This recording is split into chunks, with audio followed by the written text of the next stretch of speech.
Then there are 3 types of pulls. You're going to do that here this time. Now, the thing about a pull is their nose, ear, and hair. They're all done the same. I'm going to pull your hair. I'm just putting my hand on top of your head. You're going to cover my hand with both of your hands. So it looks like, what it looks like is that you're trying to pull my hand off of your hair. I'm not touching her hair. I mean, I'm not grabbing her hair. I just have my fist sitting on top of her head. She covers that, and she's going to add all the acting, and you're going to scream a lot. I'm going to move. Act and scream. Jump up and down. Turn in your player boards. I said turn them in. Turn them in. I'm sorry. All right, you see how that works. All right, the other one is the ear pull. Same thing. I'm not grabbing her ear. My fist is there. She takes that. I'm pulling her. All right. Now we're going to do the nose. I put my 2 fingers on the bridge of her nose, and again, she's in complete control. All I'm doing is pulling. So those she's have 3 times of pulls. The other one, step out here. I have to stomp on your foot, and it's really going to be fun. So all you do is just absolutely make sure you're going to miss their foot. Just stomp, they hop around and add all the acting, right? Got it? They add all the acting. Right. Thank you. Okay. Then one of the last ones is the stomach punch. And so at the bottom, this is the most complicated of all of them because they have to do it technically correct. And I'm very insistent that when we do these, they don't add in things like throwing themselves on the floor. You know, I don't have any mats. That's not safe. I make sure they know that it's not okay with them. We don't do things that are not what I'm doing right here with you. This is what's safe. So you signal the other actor that you're going to do a stomach punch by putting your hand on your shoulder. That means at the same time, you're going to take both hands, cup them in front of you like this, and that's going to meet my fist eventually. So I pull my fist back, and as I start to move forward, you push those hands toward my fist, and then start to double over, and let your hands come in, and hands to the center. That happens pretty quickly. All right, thank you. And so what you do then is you say, "These kids love to do all of that." Did you know that? Well, then you give them time to practice it.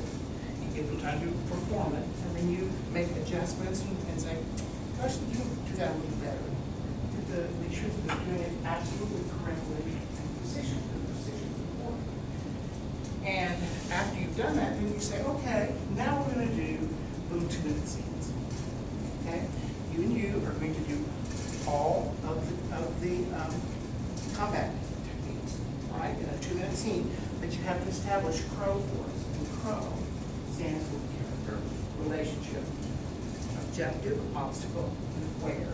So that's what CROW stands for. Let's get to accomplish those 5 things, and you have to be able to do all of the combat training techniques.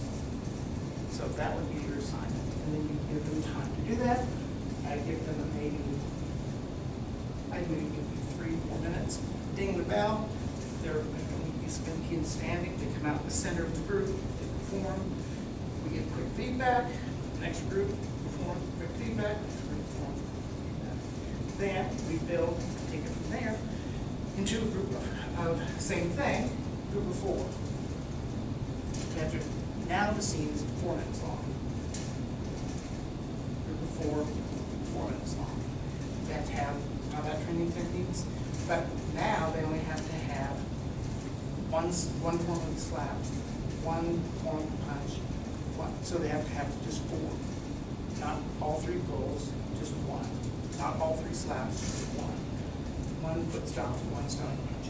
And so I'm de-emphasizing, starting with the combat training techniques. I'm backing off on that. So, yeah. When you do something like that, do you give them a grade for each of their performances, or is it just one participation? It's immediate feedback. I'm giving them immediate feedback on how they're doing it. That's so. So no grade attached to it. Everything I do, as long as they're participating, they'll get 10 points today. As long as they participate. What about feedback from kids peer on peer? Do you have luck with that? Yes, and that's. Are they willing to speak up? And They do, absolutely. And you should encourage them. It doesn't have to be totally teacher-led. Yeah, I do that with my classes where I just say, I always start with, well, what did you think they did well? And the classes are usually pretty good about giving. And the way you can even focus that, move that along is, tell me one thing they did well. Tell me another thing they did well. Tell me another, that was good. And so everybody gets a chance who has an idea to say something. But you can keep it, otherwise you can lose time in there that's a time wasting thing. So you can just tell me one thing. They may have 5 things. And they you learn- videotape it? I'm sorry. You videotape it, like let them watch it and I don't. critique themselves? I don't, because I'll tell you how that's going to look later. Then, next time we go back, now we're moving into group 8. Still 4 minutes long, and 1 less combat training technique, and I don't care which one you're going to do. Then, group 10, then a group of 12, then a group of 14, then the whole class. Each time you're taking away and de-emphasizing the combat training. Now, one thing that I failed to mention that is really important. When you do the combat training techniques and they're actually into the scene, one thing you have to really emphasize is you're doing these techniques, you cannot do any of them in anger.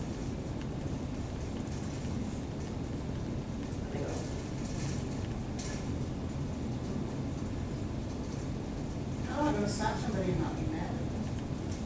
Well, I said, being angry is really an easy choice. Easy choices for an actor are really boring. I hate that. So I would expect you then to make bolder choices. So you have to think of ways, creative ways, that all these combat training things can be happening, that you still have to do your pro, character, relationship, obstacle, where, and that they can't be done in anger. Because whenever they want it in anger, then they want to start adding some pencil and stuff like that. So, but you're also teaching them immediately, again, you're emphasizing opposites, not the easy choice, think of creative ways. So there's accidents and there's, all sorts of things that they come up with.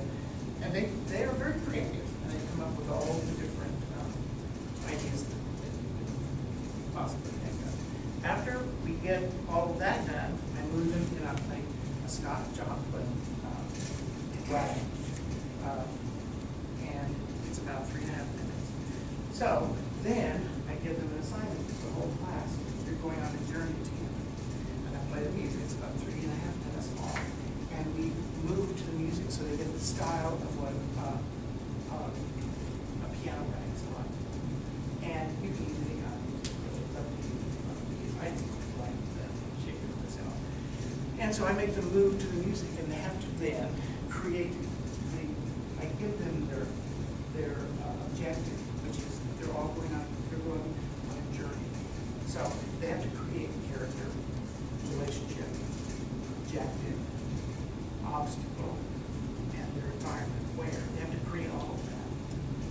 And now it's a video combat training. And the scene's 5 minutes long.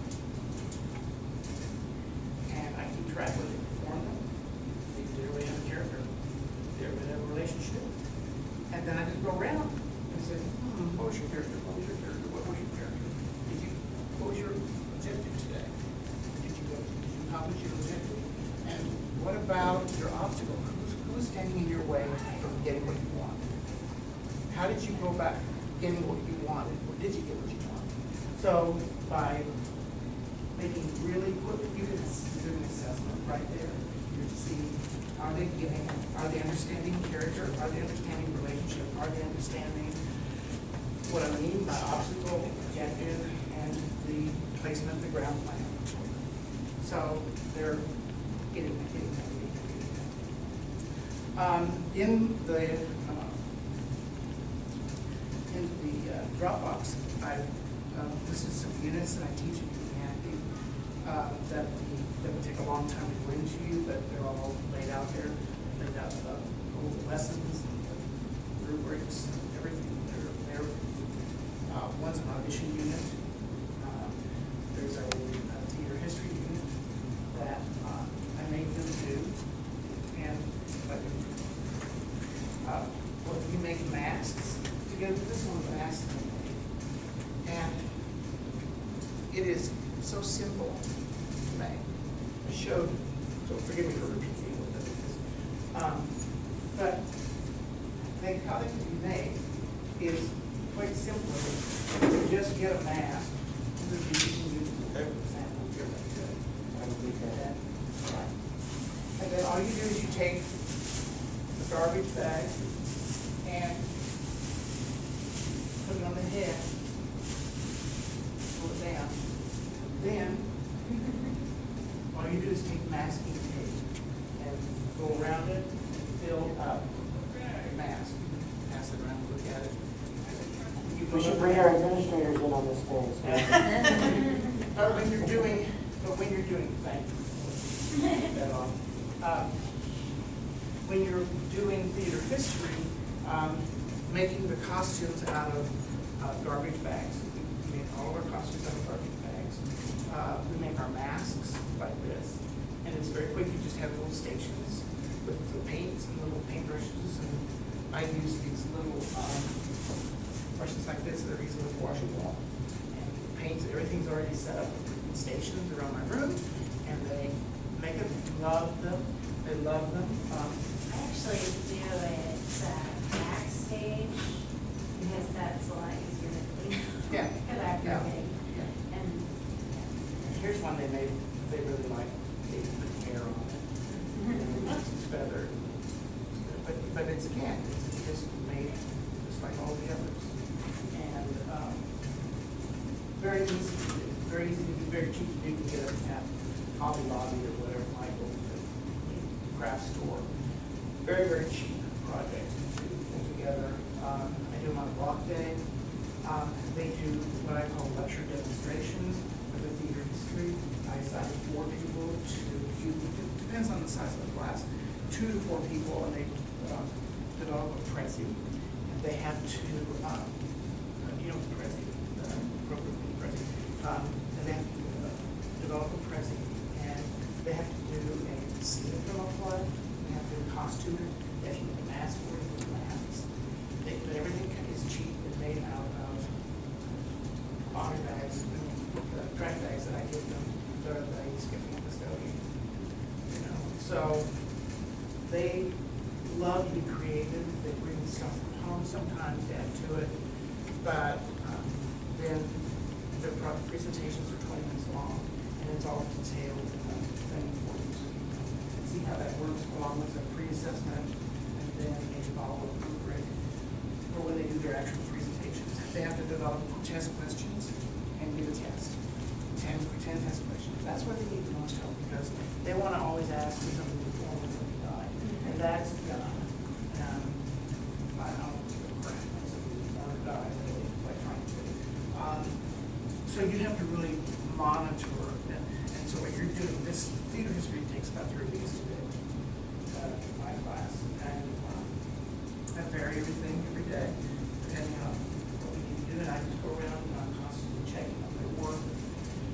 And I have assessments that I do as they're, you know, about every day that they're keeping up, and they've assigned and delegated their jobs. They have to read a section from the play of that period. They don't have to memorize it, but they have to read it. And they have to practice it and block it, the whole thing. So it's a very worthwhile project. And they can't learn really enough about it, I don't think. I don't know what they need until they're older. I like to do it right there. so do you do something like that with classes that are mixed levels? Like Mhm. kids who are in their Absolutely. second, third? Absolutely. So then what I'm thinking is like, my kids who are in their 3rd or 4th year of drama class, doing this again, what are some ways to like make it more different for them so that they're not doing the same thing? Or- Then they would be directing. They would be picking up the play. They'd make it harder. They could memorize it. They could pull actual So give costumes. them a separate set of criteria. Yeah, you could make it as creative as they are. They could build a set, a small set that they could use. They, you know, it could be as creative as you want them to be. So that they have different aspects of that particular theatrical period. What I've always loved about theater history is that there's so much to it that you can certainly find the next level up for just doing always matches the course papers. I have my new kids do the like theater history, and I have my older kids do American theater history, because I don't really cover American theater history in my like the basic. Right, well, there's many different ways to do it. You just kind of have to judge where your kids are and how they are and where you think that they best probably. That one thing I was hoping to show you today, but could.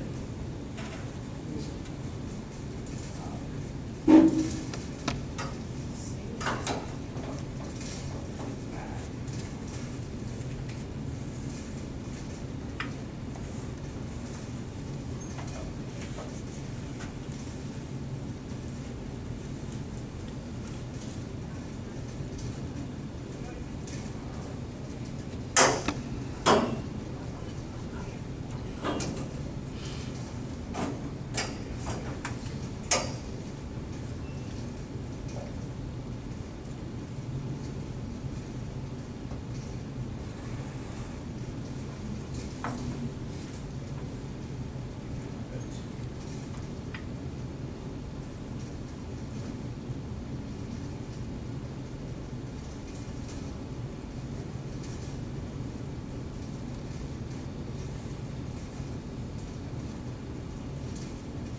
Nobody tells people who are beginners. And I really wish somebody had told this to me, is that all of us who do creative work, like, we get into it, and we get into it because we have good taste. But it's like there's a gap, that for the first couple of years that you're making stuff, what you're making isn't so good, okay? It's not that great. It's trying to be good, it has ambition to be good, but it's not quite that good.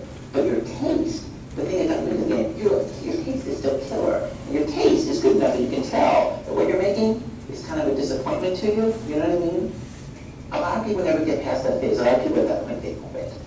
And the thing I would just like say to you with all my heart is that most everybody I know who does interesting creative work, they went through a phase of years where they had really good taste, they could tell what they were making wasn't as good as they wanted it to be. They knew it just fell short. It didn't have this special thing that we wanted to have. And the thing I would say to you is everybody goes through that. And for you to go through it, if you're going through it right now, if you're just getting out of that phase, you gotta know that's totally normal. The most important possible thing you can do is do a lot of work. Do a huge volume of work. Put yourself in a deadline so that every week or every month you know you're gonna finish one story. Because it's only by actually going through a volume of work that you're actually gonna catch up and close that gap. And the work you're making will be as good as your ambitions. In my case, like I took longer to figure out how to do this than anybody I've ever met. It takes a while. It's going to take you a while. It's normal to take a while, and you just have to fight your way through that. Okay? Isn't that great? I love that. I think kids need to see that. I think I need to see that. It's so important for them to realize that, where they're at doesn't mean they're going to stay there all the time. They're absolutely not. And so, I really encourage you to find that and show that to them, because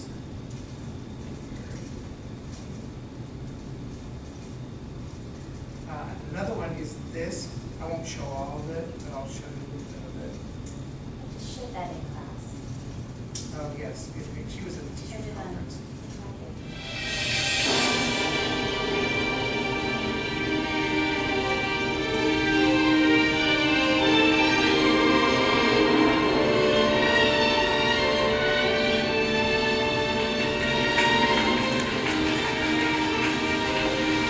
Chinese dancers, he is without a leg, she's without an arm.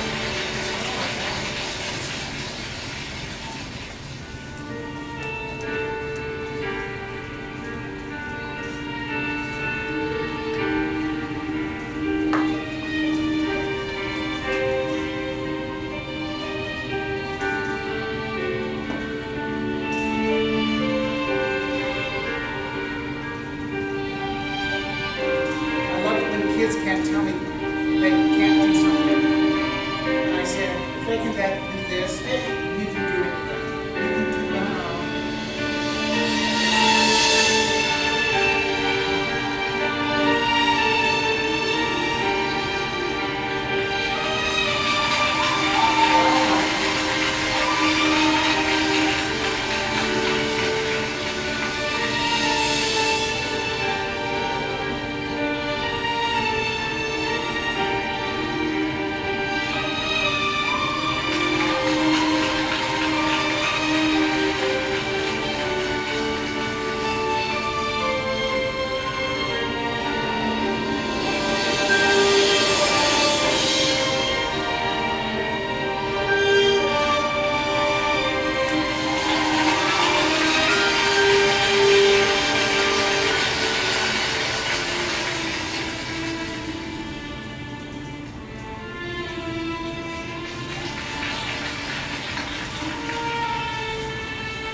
YouTube, I did Chinese dancers, they have it, they kind of have it inappropriately labeled handicapped Chinese dancers, because I don't think that. Yeah, no.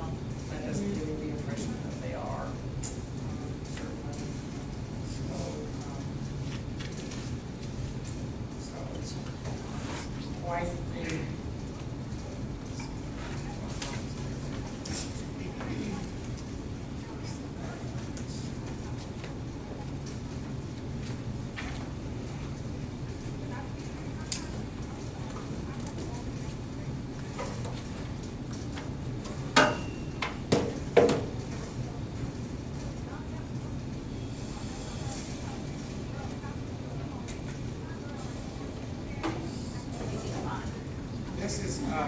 This is your folder, but everything's in it.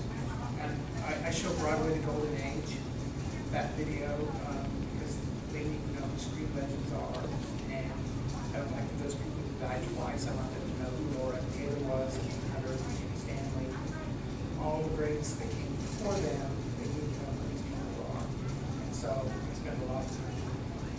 I've also included Flick by Kathy Baker, who she playwright for the Pulitzer Prize this year. There's a copy of that play in there. It's pretty hardcore, so it's for your eyes only. But I thought you might enjoy reading what Pulitzer Prize this year is in there. There's also a Theater Games file. There's lots of different theater games, categorized and all. There for you, objective, what you're teaching them, what you're doing that. So try to put a lot there for you.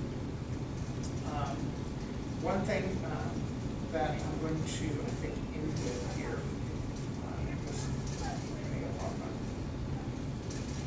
is if you can come back up again for me to do this last little bit together.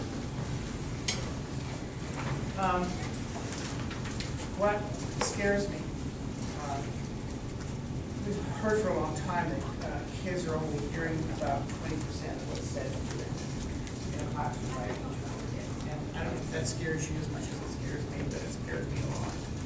I went to a workshop this summer in which they posited that audiences, now not kids, but audiences, only are picking up 7%, theater audiences, 7% of the textual words from a play that they're watching. Everything else they're getting, everything else is coming by the tone of voice. And so forgive me for repeating myself here, but I think this is such a great exercise. Have you had a chance to use it yet? It is wonderful. It is pretty wonderful. But we're going to practice it here at the Wishu. So you're going to use the line, excuse me, what time is it? And you're going to say it 3 different times, 3 different ways. You're going to be, your objective in saying it, the first time is you're going to be asking for a date. The second way, excuse me, what time is it? You're going to be demanding that a grade be changed. And the third time you say, excuse me, what time is it? You're wanting to find a job. All right? So I'm going to use some guinea pigs here. If you would, you're going to say it to her, but we need to take the visual out because the visual fills in the blanks. All we're going to do is you're going to give her immediate feedback on, she's going to say these to you. You're going to give her immediate feedback about what you hear. All right? All right? So, yeah, you need to turn your back. And you're just going to be saying them. And what I want you to, when you respond to her, I want you to tell her exactly what it is you felt by how she said that. And don't do them in this order. Do them in whatever order you want. That will confuse her.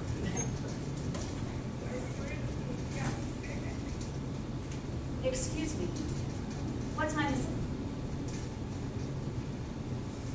How do you feel? Felt you were confident but confused, so perhaps finding a job one. No, just go on. Just go on to the next one. Excuse me, what time is